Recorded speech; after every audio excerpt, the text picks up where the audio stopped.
We're off the Beaten Craic in the Hidden Heartlands, day 5. And I'm John Lee. And I'm Martin Nutty. Welcome to another episode of Irish Stew. When you explore Ireland's Hidden Heartlands, two defining features quickly stand out: the bogs and the River Shannon. And on our 5th day, we travelled about 40 kilometres south of Athlone to the town of Banagher in County Offaly. That town is home to some 2,000 people, and Banagher sits on the eastern bank of Ireland's mightiest river.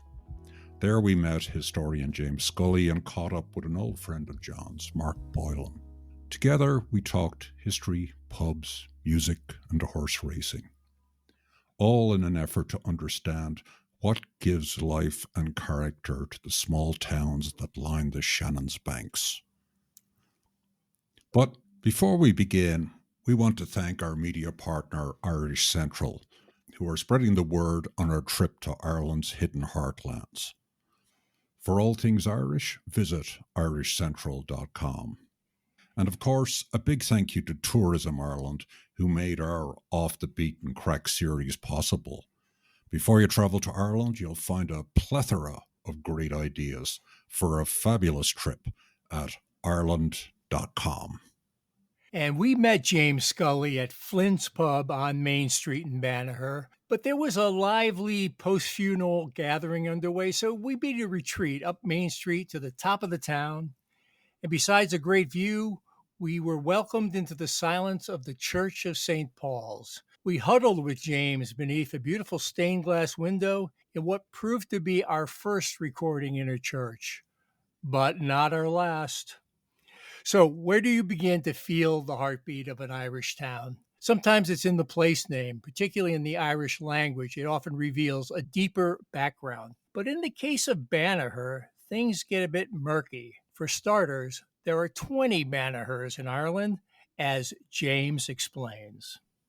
So Banagher is a very common place name. Now, there are some variations like Ross Banagher or Moy Banagher, but basically the Banaghers that we have on the map are all gently contoured, not very pointed hills, usually surmounted by an archaeological feature, hill fort or ring fort, or a castle, or maybe a windmill. You know, as we've been seeing, most towns on the Shannon sprung up around shallow crossing points of the river, but there is some confusion as to the crossing point that brought Banagher into existence. Here, James is talking about those crossing points or fords and explaining how an understanding of the Irish language gives more clarity. The towns are located at fords, and the Irish word for a ford is a fada. Fada means you make the vowel long by putting a stroke over it diagonally. So a becomes a, becomes u, I becomes e becomes a, and so on. So a for the th is pronounced, you forget the t. A is the Irish word for ford. The origin of Athlone is Luan. Luan is a person, and that's the ford of Luan. Okay, so you've got loads of places in Ireland called Viog, the small ford, or Moor, the big ford. And we have a peculiar problem with the history of Banagher, that we have practically no specific historical references for Banagher on the Shannon before 1539, which is quite remarkable because these fords are much more ancient. So Athlone would have references going right back, certainly the Viking and the Norman period. An explanation for this has come about, that there was a ford between Athlone and Meelick below Banagher called Crook. A for the TH, O for the ICH. And we have, to the best that we can, validated that this is a pre-name or an earlier name for Banagher, and Department of Early Irish Studies in the University in Cork, where they focus on place names. And they are working on the dictionary of Irish place names alphabetically. And I think after 7 or 8 years they had got to the letter D, But that was great because we could examine what they found on Aughcroke and on Banagher. And they would agree with us that there's the Banagher, of which there are many, but the Banagher specifically on the Shannon in County Offaly does not have a historic reference before 1529. Now, all this confusion seems to be resolved by a citation from the 400-year-old correspondence of Matthew de Renzi. This de Renzi guy seems quite the character and is worthy of Hollywood treatment. He appears to have originated from Cologne, fetched up in Flanders as a textile trader, moved on to London where he went bankrupt, and then, seeing the writing on the wall, he fled to Scotland ahead of his debtors, and then on to Ireland, where he used his silver tongue to curry favour with English officials, leveraged his polyglot abilities to learn Irish, and between his language skills, legal manoeuvring, and more than a dash of political corruption, carved out an estate in the Banagher area. Now, whether you should revile this guy or admire him, his letters seem to unlock confusion about the name and the location of the town of Banagher, as James now explains. This is what de Renzi, in his wonderful letters, he's great on personalities and history, but he's better on geography. He's wonderful. His great moment, which I forget what year it was exactly, which really pivoted our argument about Aughcroke and Banagher being the same place. He said, in Banagher, in this part, to leave this territory, the McCaughlan's territory, which was called Delvin, to leave Delvin, you can go that way, you can go to Bar, you can go to Athlone to go to Dublin, or you can cross the Shannon. You can cross the Shannon at Aughcroke or Banagher. He's equating them. And in other lists that we got of crossing points in the 16th and 17th centuries, either Banagher is there or Aughcroke. There's never both.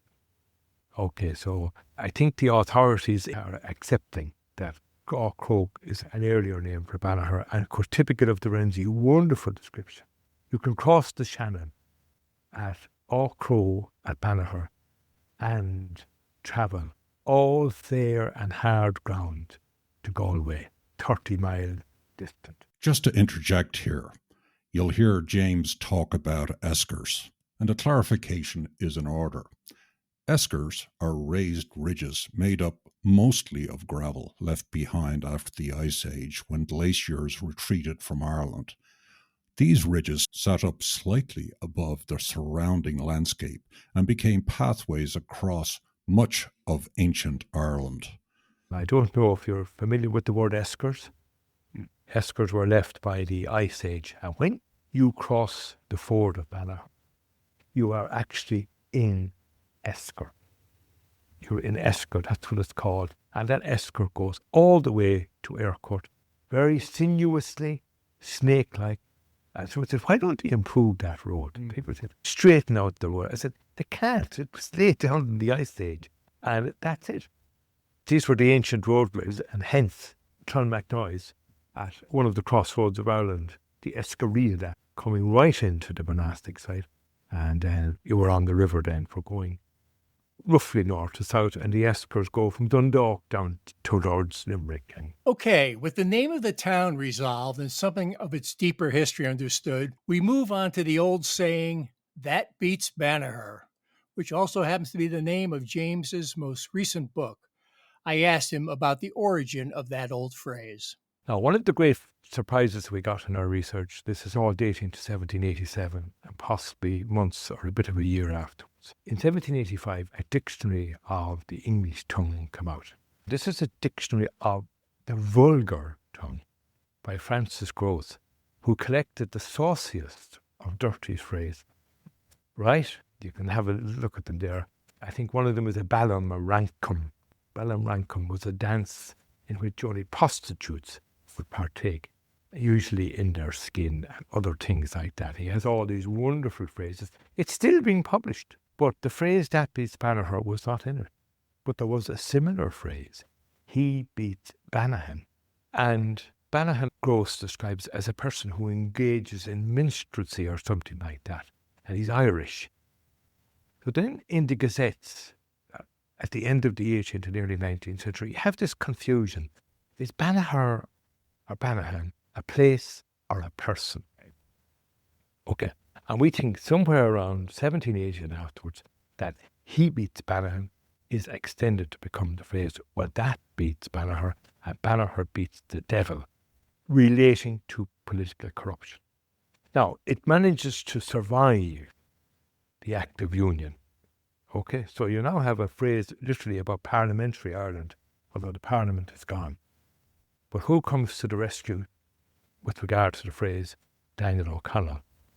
And O'Connell in the 1820s and 30s embraces this phrase to such an extent that reporters writing about anything, not necessarily about O'Connell or politics, would say, well, as O'Connell himself would say, that beats Banagher and Banagher beats the devil.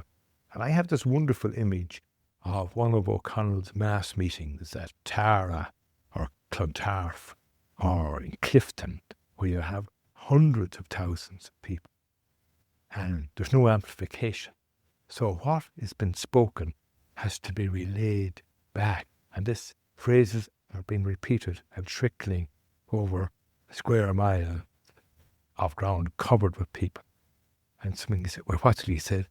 If we don't get repealed by the end of the decade, well, that will beat Banagher. And what about the Banagher beats the devil part of that phrase? Where does that refer to or come from? There is a folk tale which relates, this is in the 1930s, the folk recordings that were done all over Ireland in the national and primary schools. And there's a good telling of it where a man called Banagher is heading home one night and he's crossing the bridge of Banagher, crossing into County Galway, when he is sort of accosted by a table with two chairs and a gentleman. Without too much being said, he's invited to engage in a game of cards. The card game continues all night, and as the dawn arrives, Banagher's opponent begins to wilt, and Banagher wins the game of cards. And it only dawns on Banagher that when his opponent stands up, that he has a cloven hoop, and that Banagher had beaten the devil. But that's folk. The history, I think, stands separately and independent. Having plumbed the depths of the deep past, both historical and folkloric, we asked James to tell us about the surprising relationship between his hometown and two of the giants of 19th century English literature. We began with Anthony Trollope, whose success as a writer may not have happened without his happy time in Banagher. Trollope was here 4 years, 1841 to 1844, but he's not based in Banagher because his job is he is an inspector. Or is he a sub-inspector of post offices or an inspector of sub-post offices? It doesn't matter. He's inspecting and he's on the move. He comes to Banagher on the 19th of September 1841 from a very, very low ebb in London. He was working in the General Post Office. I think it's called St. Mary Le Grand, a magnificent building which has gone. But the GPO in Dublin is still standing, and that plays its role. Trollope was 7 years in the post office in London. And to say that he hated it, putting it very mild, he was quite depressed. He was involved with gambling, involved with women. He wasn't getting on with family members. And he certainly wasn't getting on with Colonel Maberly, the General Secretary. There were several, and at one stage, letters come in, and Trollope is in this huge open plan area where there are many assistants. And he opens up the letter for Colonel Maberly, the General Secretary of the British Post Office, and he has to formulate an answer for it. And the letter is, the Inspector of Post Offices in the West of Ireland has become totally incompetent and must be replaced immediately. So Trollope goes to Colonel Maberly and he says, me? Can I? And Maberly just waves him away, gives him a stinking reference. And within a week or two, Trollope is at the GPO in Dublin, where he meets the kind-hearted Augustus Godby. the General Secretary of the Post Office in Ireland. And he says, tomorrow you get to Banagher and I will judge you on your own merits. So Trollope arrives here, as I said, the 19th of September. He arrives to Bar and then he's out to Banagher. How do we know this? How do we know? The very simple reason for this is when Trollope transferred from London to Dublin, his salary went from £140 a year to 100. Quite a deduction. But because he is a mobile civil servant, he is now on expenses. He arrived the 19th of September and he records this, and for all of his 1,000 days or so in Ireland, he records every day where he went, how many miles, and what it cost him for accommodation. So of that 1,000 days, I think he's about 257 in Banagher. So Banagher is his base. But most importantly of all, when he arrived on the 19th of September 1841, the great 4-day fair of Banagher was just over, or was maybe still in progress. If it went over Friday, Saturday, it wasn't held on Sunday and it could have gone to Monday and Tuesday. So Banagher would be teeming with horses. The cattle fair was one day, the sheep fair, the horse fair for which it was most famous, the French army and the Russian army coming, the British army coming to Banagher to buy a horse. This is well documented. So I like to think that Trollope spotted a horse, because very soon afterwards he has bought a hunter. And this changes his life. He is no longer being inspected. He is doing the inspecting. He's travelling. He joins the local hunt. He mixes with the local gentry. And his life becomes much more jolly. And in his biography, he writes, Banagher was the first good fortune of my life. That's the heading. Because he got a horse, Trollope describes himself several times as a hobbledehoy. I see him as tall, gangling and so on. But he mightn't have been a very good horseman before he came to Ireland, but he certainly picked it up. And his immediate boss, James Scully of Banagher, he was the inspector. So Trollope must have been the sub-inspector or assistant or whatever it is. But he had 3 packs of hounds. So he didn't go to work that often. So Trollope takes up this mantle of doing all the work. And he's very, very happy at it. And when his brother comes to Banagher to meet him, he says, he's changed completely. He loves what he's doing. And he's very, very good at it. And he went on to become one of the leading administrators of post office systems in the world. Mm. And I love this example of how thorough he said, how far should a postman walk a day? Trollope walks the 16 miles. That's enough for any postman to walk in a day. He goes out and does it. And of course, he's also credited with inventing the postbox. Can you imagine seriously going into a superior and saying, you think people will walk to the end of the street and put in money or confidential letters into a round cylindrical iron container? You really think that's going to work? And he did. He tried it in Guernsey and it worked. And it took off. So he became a great post office official. And of course, far more importantly, how does he become the great writer? He starts writing when he's in Ireland, not necessarily in Banagher. In fact, because he kept a list of all his expenses every day. We know where he was every day. And on one of them he writes, Drumsna began my first novel today. Drumsna's at the Upper Shannon, up in Leitrim. But he's writing, and I don't mean to demean it, it's almost industrial. Because he has a horse, a hunter, a fine horse for hunts and so on, he also has a groom called Barney McIntyre from Banagher. And Barney is not only his groom for horse, but he's also his valet. And one of Barney's job was to wake Anthony Trollope every morning at 4:30 or 5 a.m. so he could go to his literary pursuits. And that finished at 8. So he becomes very prolific. He writes his first novel, The MacDermots of Ballycloran. Then he writes his second novel, the Kellys and the O'Kellys. And always in Trollope, there's a letter in the plot or a hunt. But in the Kellys and the O'Kellys, written between 1844 and 1848, there's a scene where Anastasia, or Auntie, receives a letter. And Mrs. Kelly, the post office, in whose house she is taking refuge from her very cruel brother, Barry, Mrs. Kelly says, Auntie, she says, or Anastasia, there's a letter for you.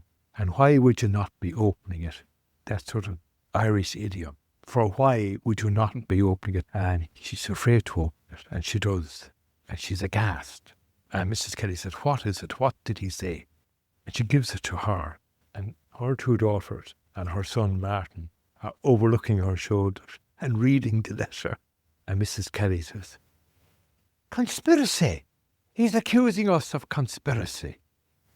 If that don't bang Banagher.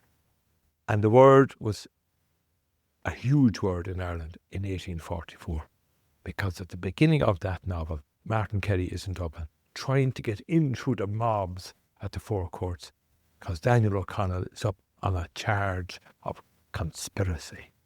Well, we've accounted for Trollope's relationship to Banagher, so let's keep in a literary vein and move on to Charlotte Bronte and her surprising relationship to Banagher. Here's James with the background. In 1825, the master of the Royal School at Banagher, the Reverend Alan Clark Bell, who was married to Harriet Adamson, affectionately referred to afterwards as Aunt Harriet. She lives to be 101. So she's aunt and grandaunt to a lot of people. In 1825, they go up to County Down to visit Harriet's brother, and he had a lot of children with his wife. So they arrive back in Banagher with two boys, a 7 and 8-year-old, Arthur Bell Nichols and his brother Alan. So they end up going to the Royal School, and obviously to get a good classical education. Arthur then goes to Trinity College about 1839 to 1845. He's going for quite a while, but he does eventually become a graduate, and he's studying theology and so on. He is ordained in 1845, and he ends up having just one parish for the remainder of his ecclesiastical career, and that is Haworth in Yorkshire with Patrick Bronte, who was born not too far away from him, up in County Down. I think Arthur might have been just over the border in Antrim, but there's 20 miles literally between them. But they end up together in this village. And if you look at Mrs. Gaskell, who wrote the biography of Charlotte, if you look at her drawing of Haworth, you have a parsonage, a school, a sexton's house at the church, all within 80, 90 yards, very enclosed. So the Bronte sisters, Emily and Charlotte, and their brother Bramwell are with Mr. Patrick Bronte. His wife Maria died very soon after they arrived in Haworth, but the three sisters and the brother are there with their father. And then literally outside their door is the school, and Arthur Bell Nichols is a lodger in the sexton's house, and then opposite is the church yard and the church, and it's all very enclosed. So Arthur is familiar and friendly and very closely attached to the Brontes. He officiates at funerals and so on, and I'm afraid there were a lot of them. Not only had Maria and Elizabeth died before they arrived at Haworth, but Branwell, Emily and Anne were also to die. And suddenly you had this situation then that in the late 1840s you had just Charlotte and her father in the house. There were 6 siblings. And was that tuberculosis? Yes, the tuberculosis. And so there's just Arthur, Charlotte and Patrick. One Monday evening in December 1852, Arthur called as usual for the weekly meeting with Mr. Bronte to discuss church and school affairs. As usual, Charlotte answered the front door knock and let him in, escorted him to her father's room. He had his own room and lived quite away from the children. Anyway, the meetings would last, whatever, an hour or so on. And normally Charlotte would hear the door of her father's room reopening and closing, and then the hall door opening and closing. But this time she heard a knock, and as she wrote to her great friend Ellen Nussey, I knew in an instant. So she describes this wonderfully. When she opens her door, there's Arthur standing, blubbering, flailing, but managing to make some sort of a proposal. I took him, she says, I half led him out to the hall door, and I asked, have you spoken to Papa? And he said, he dare not.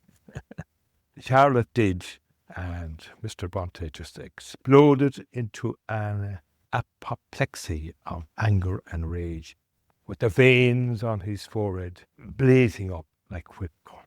And the following day, I'm afraid, Arthur Bell-Nicholas was dismissed as curate. So Arthur's resolution is to go to not the Foreign Legion, but the ecclesiastical equivalent. He's to go to Australia to the foreign missions. But he doesn't.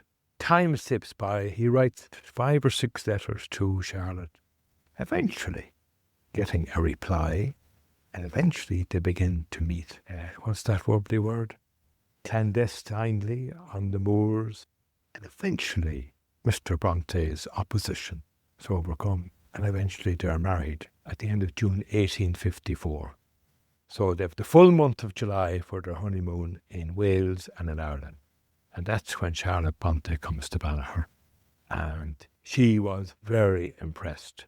Getting off the boat in Kingstown, being brought in to Trinity College to meet Arthur's cousin and his brother Alan, cousin Joseph, and another cousin, Mariana, who will come into the story later. So she's very impressed with, obviously, with Dublin, with Trinity College. And then they arrive in Banagher to go to the Royal School, a magnificent Georgian house. The Reverend Alan Clark Bell had died at this stage. The Great Wind in 1839 had taken its toll on the school and on him, and also the cholera epidemic in the 1830s. So she meets with Aunt Harriet, and she's very impressed with her English manners, as she records. Although, as far as we can establish, Aunt Harriet had only been in London for a fortnight. But she was able to mind Charlotte Bronte, who was, like all of her siblings, not a strong and healthy person, so she nursed her well. And then they headed from Banagher to Kilkee, where they had a magnificent 10 days. And Charlotte was just, the Atlantic Ocean. I mean, the North Sea is fine, but the wide Atlantic way off Kilkee is just something else. So she enjoyed her honeymoon in Ireland, on to Killarney and Cork and back to Dublin. And the full month had gone, and I think she's sensing that Papa is wondering. I think there's some indication, because they get posts along the way that maybe you might think of coming back. So they're back, and they get a huge welcome, not from the father, but from the village. Hundreds of people turn out to meet them. I think it's 400 or 500 people. A huge reception. And as she was getting in Banagher, now Arthur was getting it back in Howard. And things settled down. But unfortunately, without going into details, Charlotte died 9 months later in March 1855. The two broken-hearted men are then left together from 1854 to 1861. But Arthur, despite Patrick's sort of violent rejection of his proposal, they become great friends, and that is recorded. And then the unusual thing, I suppose, is Patrick Bronte. There is some confusion as to the origin of his name. We know he's Irish, but there's a dispute whether it is Bronte or some other variant thereabouts. So tell us the story about how the name Bronte came to be, because that's a pretty exotic story. Patrick came from a very modest background himself. And when people say when he objected to Arthur's proposal, it was on the grounds of finance and so on, but there was very little really between them. Patrick wouldn't have been that wealthy, and he came from a poorish enough background, but he established himself as a teacher, and then he managed to get into Cambridge. Now, when he's entering into Cambridge, he signs his name as Patrick Brunty or Branty or Prunty. We don't know, because he comes back and scribbles out the surname and writes over Bronte without the dots, whatever you wish to call them, umlauts or diaresis. You can go with whichever party you wish.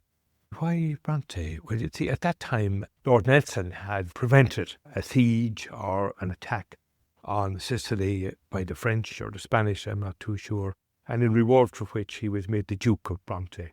Bronte is a small village northwest of Mount Etna. There is a railway line that goes around Mount Etna, and I hope to get to it soon and to stop off in Bronte. And that's where the word came from.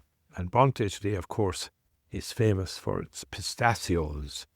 And if you are going to buy or make Bronte cake, the essential ingredient are pistachios. And if they can come from Bronte or Sicily, as we often do in Banagher, we often get them over, and we often serve Bronte cake. Moving from the past to the present, we asked James about present-day Banagher and what makes it tick. The draw today is there's boat hire firms here in the marina, Silver Line Cruisers, a local, Brendan Smith, Lord of Mercy, and he died, I think, probably less than 2 years ago, and a great man setting up of his own entrepreneurship, a marina and a hire boat centre over 50 years ago. But there are 2 marinas, and that people come and they hire their boats, and this brings people to Banagher maybe on Friday night to get their boats on Saturday, and they have to return them a week or a fortnight later. So we get 2 bites at them before they head off. So that's what brings a lot of people to Banagher. Last Sunday, we have opened a spectacular new swimming pool.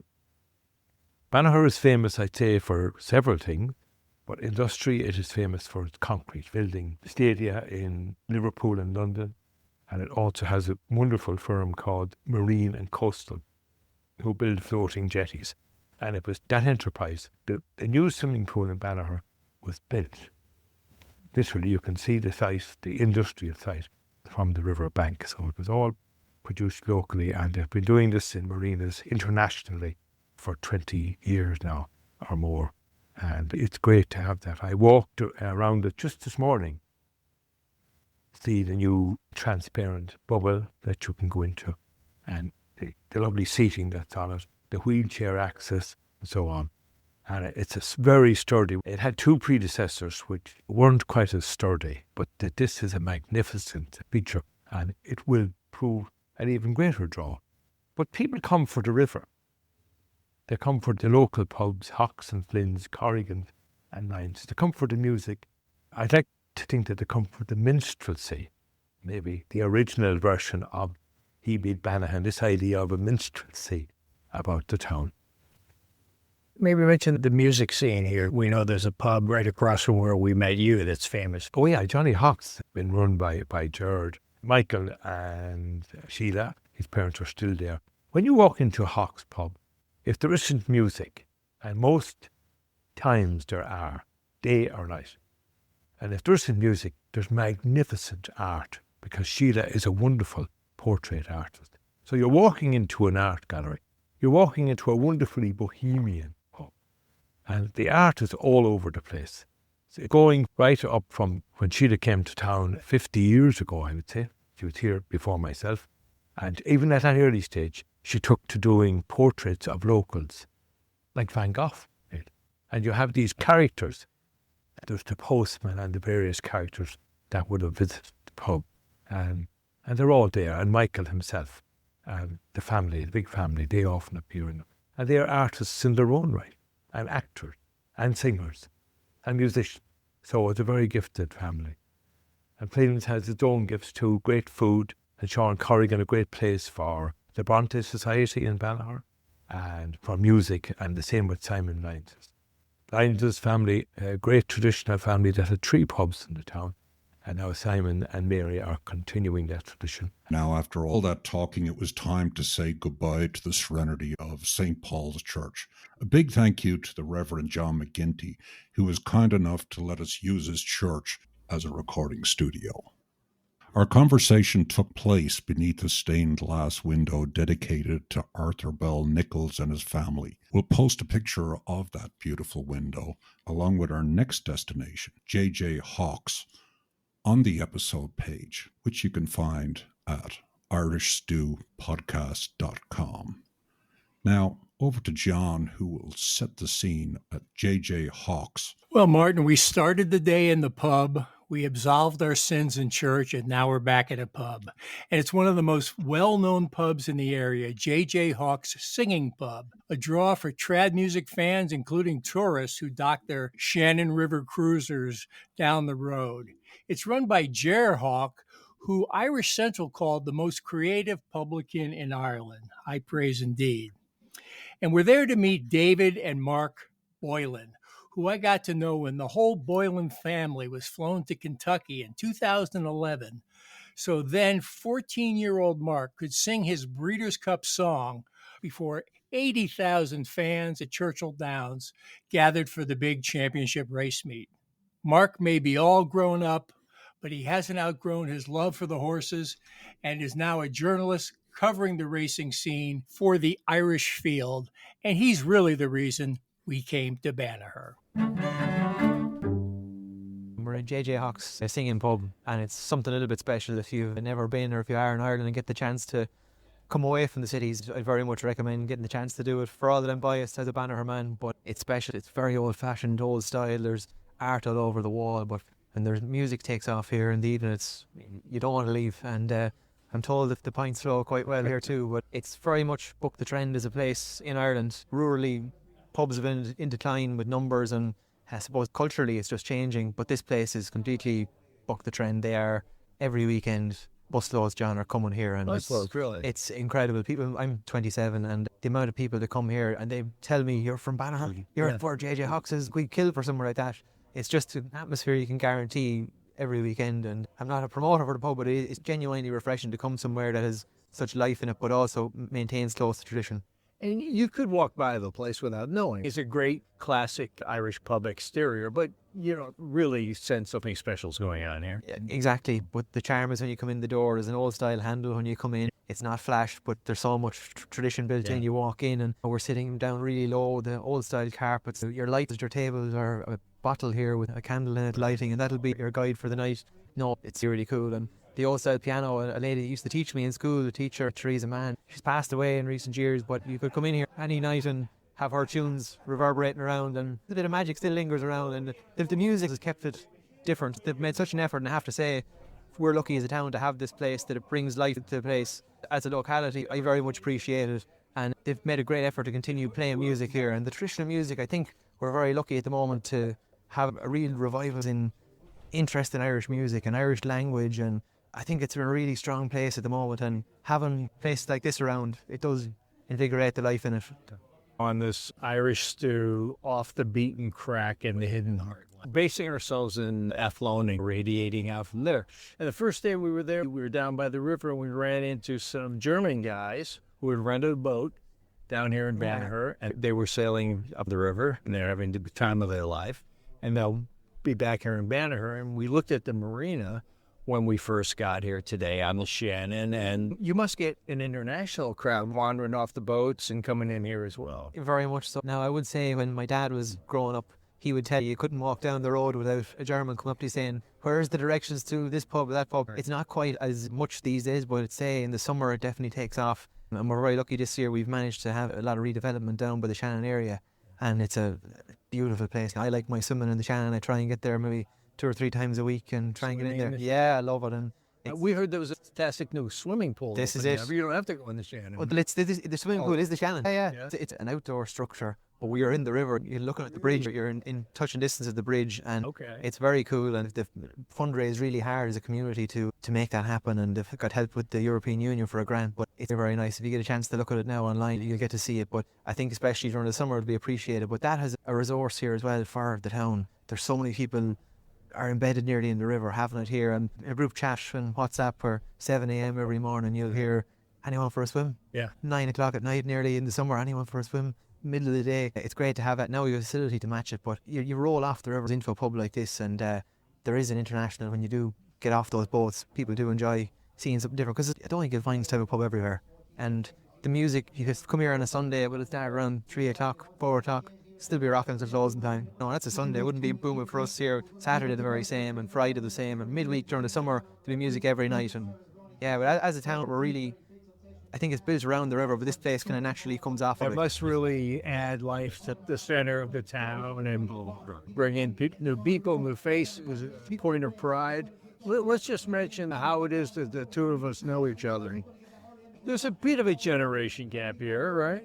Yeah, but shade younger than I am. I wasn't going to say that, John, but yeah, I think that's the I beauty. wouldn't say I could be your father. I could be your father's father. I think he'll be very happy with that comment. But no, for me, sport and music are great things to bond over. I think in Ireland they're rooted in the culture. And for us, it's both our link is the horses and the music both. When I was 13 years old, I wrote a song with the Breeders' Cup World Championships. They're held in America every year, and I'm a horse racing fanatic. I work at the moment as a full-time horse racing journalist with the Irish Field. I love being involved in the industry. But when I was a kid growing up, I just was absolutely horse crazy. Everything you can think of now, I'd say I had my parents haunted with being interested. And yeah, I wrote this song, put it on YouTube, and the Breeders' Cup organisers picked up on it, and I got an unbelievable kind of once-in-a-lifetime trip to the Breeders' Cup. And I was so lucky to have a point of contact like you to help me guide through the madness that was there, because I was 13 and they were closing off streets in Louisville for me to play a concert, and 70 or 80,000 people there on Breeders' Cup Classic Day. And I really appreciated having someone with your expertise and knowledge the whole way through, and it made it feel very natural and seamless for what was very new to all of us. And we're coming from a town that's, God, you'd be a couple of thousand people, top to say population, and you're heading into a huge environment like that. It was great comfort having an Offaly man with your Clara roots here behind you. No, it's been lovely to maintain that link down the years. And the horses are just, they're in Ireland, like I think they say you're only ever one generation removed from horses somewhere in your family, and it's just at the core of the country really in one way or another. That's just my love for it. But the chance to go to the States was brilliant, and I'm actually full circle that we chat now at the moment, because I'm in 3 or 4 weeks and doing my first journalistic coverage of the Breeders' Cup for the Irish Field in Delmar, so it's quite cool to be heading back there under different pretenses. Your whole family came over. My job was your minder, to keep you on track. That wasn't any problem. We had some great media exposure with you. And you got up there as a 13-year-old in the infield at Churchill Downs and sang before 80,000 people your own song, just you and a guitar. It's like when the bugler gets up there, it's just the bugler, it's just you, the guitar. And it was really, you rocked the house. You had everybody singing along. They had the lyrics to your song. It's an incredible buzz. And it was very hard to go back to school the following Monday, I'll tell you that. But it was amazing to be watching that every night. With the time difference, John, like we're getting into maybe midnight and you're trying to stay up to watch the Classic now every year. And if it's West Coast, it's even later. And for it to be all my life wanting to get there to see it, to get the chance to play there was just unbelievable. So look, I'm so lucky to got the chance. I've not just been biased about it, but I think that there's a spirit in Offaly people as well. I think the underage GA teams have kind of phrased Offaly as the kind of, you can go and outperform maybe expectations, or there's a bit of grit or there's a bit of liveliness when the occasion is big, you love it, and a little bit of underdog mentality at times. And I'm not saying I had that, but we can come from a small place and try something new like that, totally unexpectedly. It was magic, but you'd be really proud to be where you're from, and I'm delighted you got the chance to come here now. We're really proud of the people that come from here, especially in the last couple of years. I feel just more of a link than ever before, I'd say, to feeling proud of where you're from and people where, getting in behind your own. And yeah, I think it's been great to get that little Offaly link, if nothing else, but the horse link as well. And that was a magic time, though, magic time. In January, we got to go out to Punchestown to see the races. At the prime time weather, it was blustery. You can say that, yeah.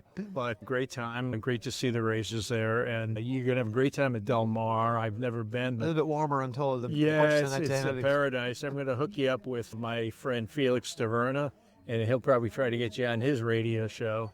And it's always been on my mind to get out here to Banagher after meeting you guys. Dave's sitting there monitoring the conversation, make sure it's screwing up. And I know Dave's a real central person in the community, involved with a lot of artistic things going on here. So great to meet a good family for Banagher, and I'm glad I finally made it. And what was James Scully's line? What's the book? What's the title of the book? That Beats Banagher. That Beats Banagher. Banagher beats the devil. There you go. Say, yeah. Okay.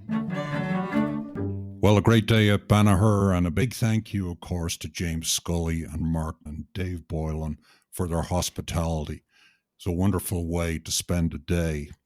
We hope we've captured some of the beat that drives Banagher, and I'm glad we managed to get out of town without having to beat the devil playing cards or anything else. The beat of Banagher is strong thanks to people like Dave Boylan, who's so involved with the community and community efforts. James Scully, who's really devoting a significant portion of his life to capturing the small history of this small place, which plays out in big stories, which he shared with us. So in this episode and in many stops along the way, what I kept feeling in the Hidden Heartlands was commitment to their community. They're going to celebrate their assets like the Shannon River. They're going to celebrate the J.J. Hawks Singing Pub. They're going to keep their communities alive. And I've seen this all throughout our trip, and it continues to the very end. Next week, we are going to step off the Beaten Craic road trip for just a bit and celebrate the season of giving. It's something we like to do every year. And we're going to focus on an amazing New York charity, which has its roots in the impoverished Irish that swarmed into the 5 Points neighborhood after the Great Hunger. When we talked to its president, Sean Granahan of the Floating Hospital. It's a great story. Join us next week.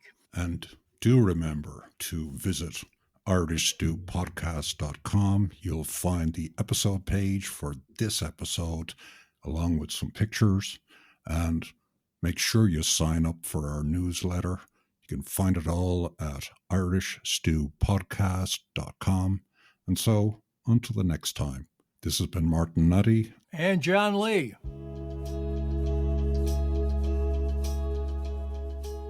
Irish Stew is produced by John Lee, Martin Nutty, and Bill Schultz. Editing, mixing, and mastering by Bill Schultz. Music on Irish Stew was composed and performed by Rosa Nutty, with Donald Bowens on drums, Cathal O'Riordan on bass and synthesizer. For more on Rosa Nutty's music, please visit rosanutty.com.